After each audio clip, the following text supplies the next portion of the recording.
So you clicked on this video, meaning you want to get into FPV drones. I did too about a year ago, and let me tell you, it is totally worth it. I have loved every minute of it. However, I have had some frustrations, and I know the struggle of how hard it can be to get into the hobby. There's so much new information you need to know, like what gear do you need? How much money is it gonna cost? How do you get better? I'm gonna cover all those topics today and just simplify everything. The first question we need to answer is, what exactly is an FPV drone? Well, here I have a cinematic drone. This is a DJI Mini, and the main difference is this one is self-leveling and it's got position hold, a GPS, while your FPV quadcopters will not self-level. You usually fly them in what's called acro mode, meaning you push the stick forward, it's gonna go forward, and if you're holding your stick forward, it's gonna keep going forward until you flip.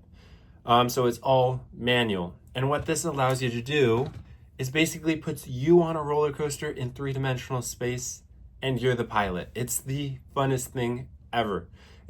Just being able to fly and having so much freedom to go wherever. I'm not bashing on this guy. This has its time and its place. But for me personally, this is way more fun to fly. How do you get started in FPV quadcopters? And let me tell you, it is not gonna be building a 5-inch or larger quadcopter. That's just not smart. You're gonna crash it, you're gonna break it, it's gonna cost you a ton of money. The very first thing to do when wanting to get into FPV is to get a radio. This is what controls your quadcopter. This is the Radio Master Pocket ELRS version. This is the best budget-friendly beginner radio. It's small, it's durable, and it's pretty cheap. This thing comes in around $75 from Amazon, and if this is all you can afford, that is okay. There is a little USB-C port here. You can plug it into a simulator where you fly a quadcopter, and it's pretty realistic to real life. And this is where you're gonna learn to fly the quad. You'll crash it in the simulator, and it's not gonna cost you anything. That's why you wanna practice in the simulator before you get a real quadcopter in most instances. So you're not just spending a ton of money trying to fix it because you're gonna crash it so much at the start. I'm not gonna go into depth a ton on the simulators. There's tons of good videos out there, complete tutorials on them. I'm just gonna say I used liftoff drones and I loved it. It costs like $10 to $20 or something. You get it off Steam and can play it on your computer. But you might say, wait, I don't even have a computer. I wanna do drones. Can I get into it without a simulator? Yes, you can. Some people would say, no, you have to start in a simulator, but that's simply not true. This is how right here. They're called tiny whoops. These are FPV quadcopters, the smallest kind you can get. They are all plastic. They kind of look like toys, but let me tell you, this is still hobby grade. This thing is amazing. You can crash this thing like crazy and it'll keep flying. So you have to crash it pretty hard to break it, and it only costs around $100 for this thing. Compared to 200 plus on bigger quadcopters. So you can start with one of these because you'll be able to keep crashing. You can fly indoors and practice all the time. This is great for during the winter when you can't really go outside and fly quadcopters anyway. Okay, so you got your radio, you know you want a tiny whoop to start out, and then you're gonna have to choose some goggles. When buying your goggles, there are 3 kinds to choose from: analog, HD0, and digital are the 3 main kinds. Analog, the quality is not super good, but it is a lot cheaper for the quadcopters at least. HD0 is a little bit better quality, and then digital is the best quality. HD0 and analog have low latency, which just means there's not like lag when you're looking through the goggles at the video.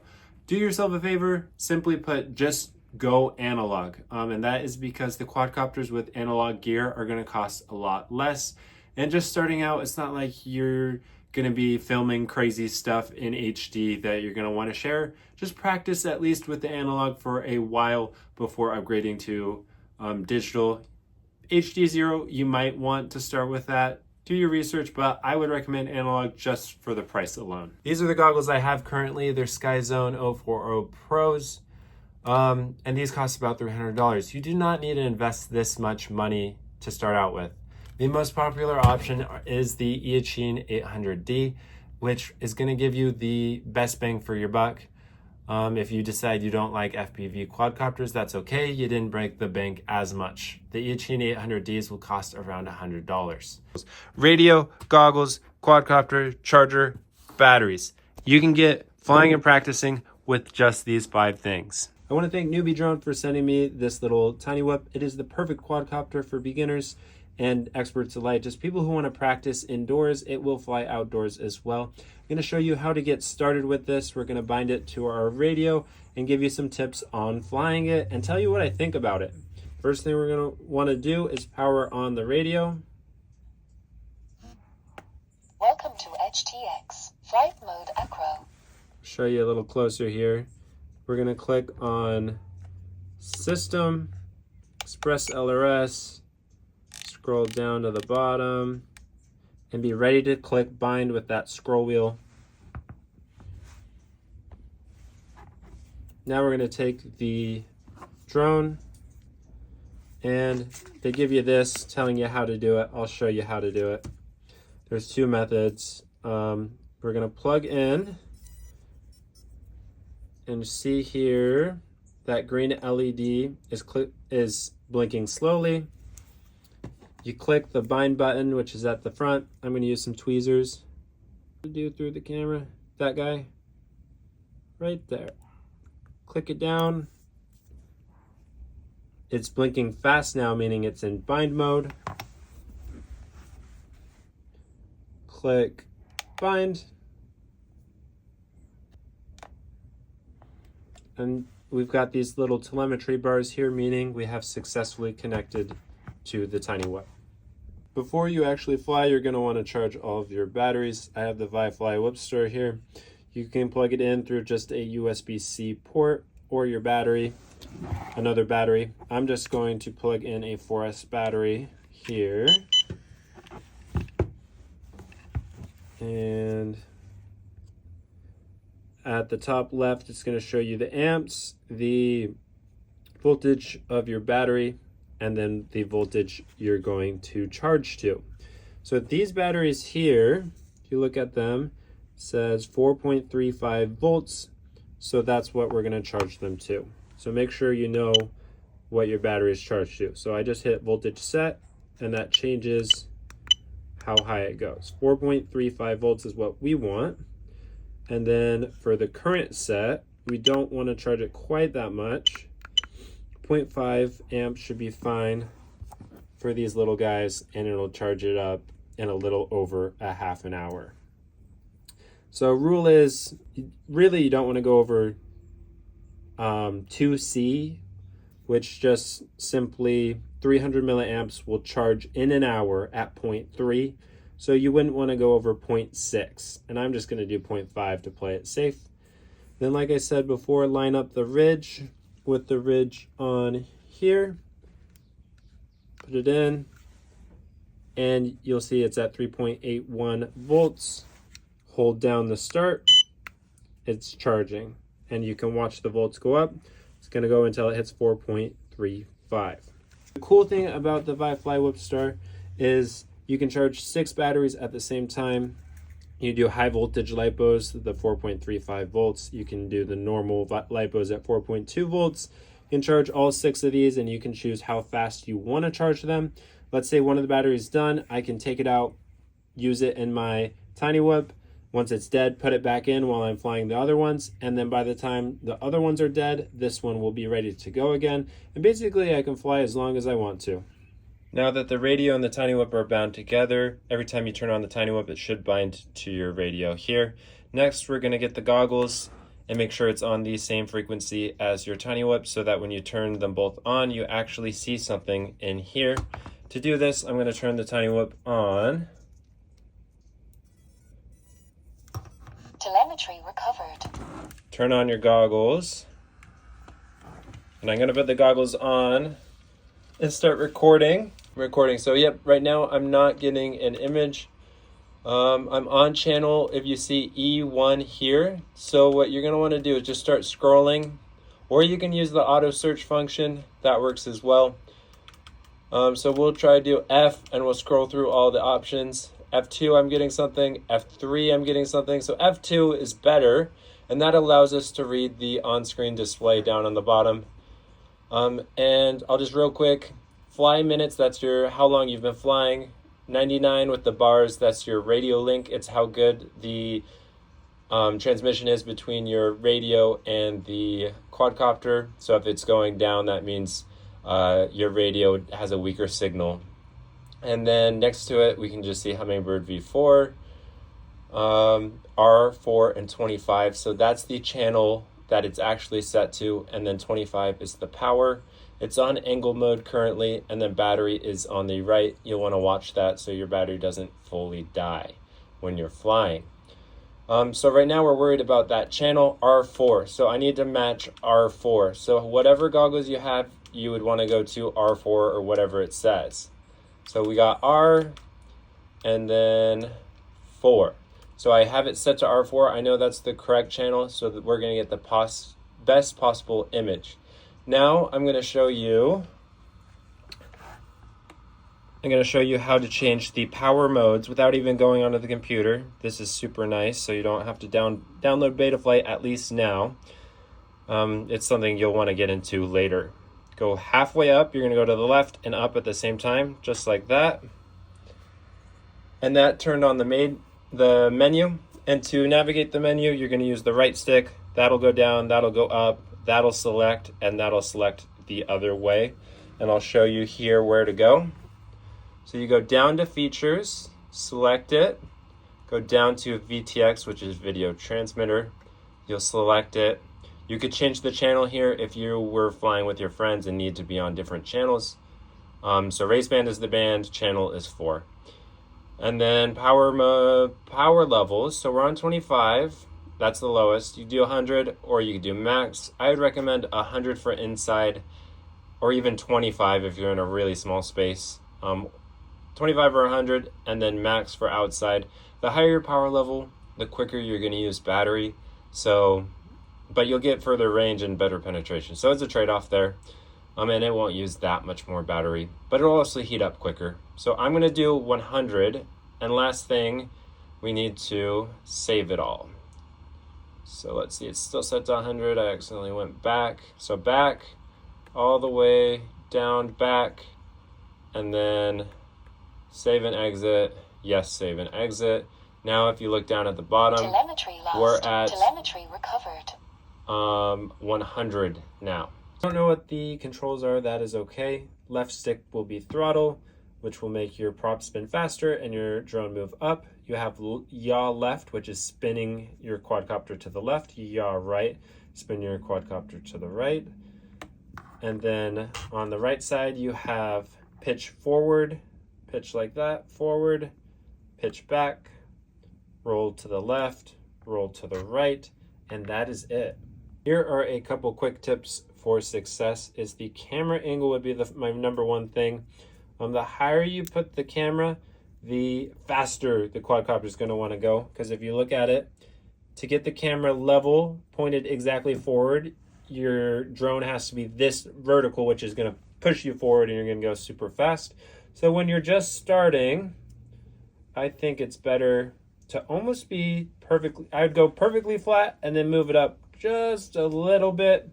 And that way you can hover around a lot slower. And then I usually fly about there. So you can mess with going up and going down, but closer to horizontal is gonna be easier starting out with. My second tip is to simply practice your throttle control. Find where the quadcopter hovers without moving up or down, and you'll have to constantly adjust it just a little bit, and just go real easy on the throttle, especially starting out, because if you go full throttle, this thing is going to crash into the ceiling very quickly. So just really small movements and corrections to start out with. And tip number 3, practice a ton, because that's how you're going to get better. Okay, say we want to start. We're going to power on the radio first. Welcome to HTX, flight mode acro. There you go, it powered on. If your stick is up at all, I'll show you.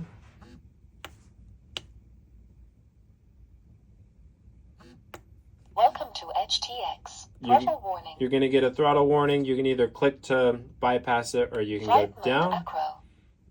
And then the only two buttons you'll need to worry about just starting out is this switch and this button. This is the arm button, and then this switches between your modes. With Newbie Drone, they have it set so when you push this switch all the way forward, that's your acro mode, and that's what I recommend just starting out, going straight into it. Angle mode will self-level like a cinematic drone. I wouldn't even mess with it at all, to be honest, because it's just going to make it that much harder once you want to learn acro mode, which will give you so much more freedom to move wherever you want to. So switch all the way forward. Flight mode angle. So it's saying it's angle mode because that's how I have my radio set up. But for this quadcopter, all the way forward is going to put you into acro mode. And then to arm it, well, first we got to power it on. So I'm not actually going to fly right now, but to arm it is just this button. Armed. See? And then it gets the prop spinning, and you can go ahead and fly. And then that button will make the prop stop spinning. So that's all the basics. Let's get to flying. Starting off with the indoor flight test. On the left is the DVR recording of the Tiny Whoop. On the right, we have real-time video of me controlling. And the very first thing I want to say is I'm not the best pilot out there. However, I am pretty proficient and can definitely show you the basics. The first thing I want to bring your attention to is to look at my controller on the right and then look at the sticks. I am making very little adjustments constantly. New pilots, they want to make bigger adjustments less often, which leads to overcorrecting and crashing. Now focus on my right hand. I want you to see that I do not bring it past the halfway point very often at all, and that is what keeps me from going way too fast. It's super easy to build up speed, so just be careful with how much you're pushing forward. Now the first thing I recommend when getting a Tiny Whoop is just trying to explore your whole house without crashing. Sounds really simple and easy, but it is pretty difficult even for me now, just to slowly hover around. This is a super good skill before you learn to zoom around like crazy. It's just to be slow and controlled, which, like I said, way harder than it sounds, and this is going to build up your foundation. Once you're comfortable navigating the home, it becomes real fun shooting gaps and doing flips. To do flips, you're going to want to use the throttle up so you kind of float, let off the throttle, use the right stick to flip, and then throttle back up, and you'll learn with time. Again, what I love about Tiny Whoops is it's so easy to practice with them. You can fly them inside anytime. Just time on the sticks is what's going to make you better. The Hummingbird felt really familiar in a good way. Like I was just coming home to something I've been flying forever. Felt exactly how a 65mm Tiny Whoop should feel. Really light, agile, zippy, super fun to fly. I decided to take the Hummingbird out for a range test and flight test outside. And of course, it's a Tiny Whoop, so it doesn't do amazing in wind, but is still really fun. And I'm testing the VTX range out here. I've made it all the way to the end of where you can see the water with my other Tiny Whoops. And this one gets pretty close. I really didn't want to lose it, so I didn't push it as hard as I have maybe pushed some of the other ones. I feel like it probably has a little less range than your other Tiny Whoops, but I am never flying that far away anyway, so it doesn't really matter. Anyway, I came back and decided to give it a really quick rip, and even outside, it's super fun, and just in my backyard, I did not notice the wind too much. Was able to zip around a little faster than what you would do in the house, and flip around. Would say you can totally fly this thing outside, which makes it just really fun. But since it's getting so cold, you can see I'm only getting like a minute and a half, 2 minutes of flight time out here. I'm just going to start off by saying I love flying this little Tiny Whoop around. It was a blast. But the question is, how does it compare to other Tiny Whoops? And I'm going to start with the stuff I didn't like. This connector is way too easy to plug in for reverse polarity. The easy fix is just to be really careful whenever you plug it in. You line up the ridges and then just plug it in like that. Really, that's the only complaint I had there. And then the camera mount here, it's got a little rubber on the inside. You can only tighten it so much before it strips out. So it's always going to move a little which is okay because it's easy to adjust. But with big crashes, your camera is going to move, and that can be a little annoying. However, these batteries, they only last like 3 minutes anyway, so you're going to be bringing it back, and while you're switching out the battery, it's really not that hard just to adjust the camera angle. So just a slight inconvenience there. And then I did notice with the actual camera quality, slightly worse than Beta FPV and Mobula, but just barely noticeable. None of them are great, so really not that big of a difference, to be honest. The VTX output is now at 400. It used to only be 25. So that is nice. It has increased the range quite a bit, but compared to its competitors, you're probably like 50 to 100 feet less range. But really, that does not matter at all because you're going to be flying this mostly indoors, and you're never going to be flying that full range anyway with this tiny one because it is way too easy to lose. So I wouldn't say that's too big of a deal. Now let's get on to the stuff I loved. These motors are freaking amazing. 30,000 kV translates to a ton of power. It's super zippy, and I really felt that. I felt that it was more powerful than a lot of the competitors. I love the attention to detail. The little hummingbird there is cool. They just look amazing as well. I loved the LEDs they put on here, the bright LEDs. It's worth the wait in my opinion. Really, it's not adding anything, and it just looks really cool. My 1-year-old daughter used to be afraid of these guys, but ever since I got this one, she loves to chase it around now just because of the bright lights on it. So that's a huge plus for me. I think it's really cool. And then the frame itself seems super durable. It's a little squishy, which means it's going to be able to take the impact super well. The canopy really covers a lot, and it's still lightweight. So I feel like that's going to help with impacts as well. I've crashed this thing a ton and had no issues.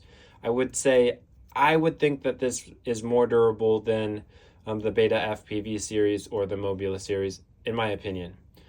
And lastly, this thing is made in the US, so it ships super fast to your door. The customer support is awesome. That's another huge plus. So there you go. That's the Hummingbird V4 from Newbie Drone.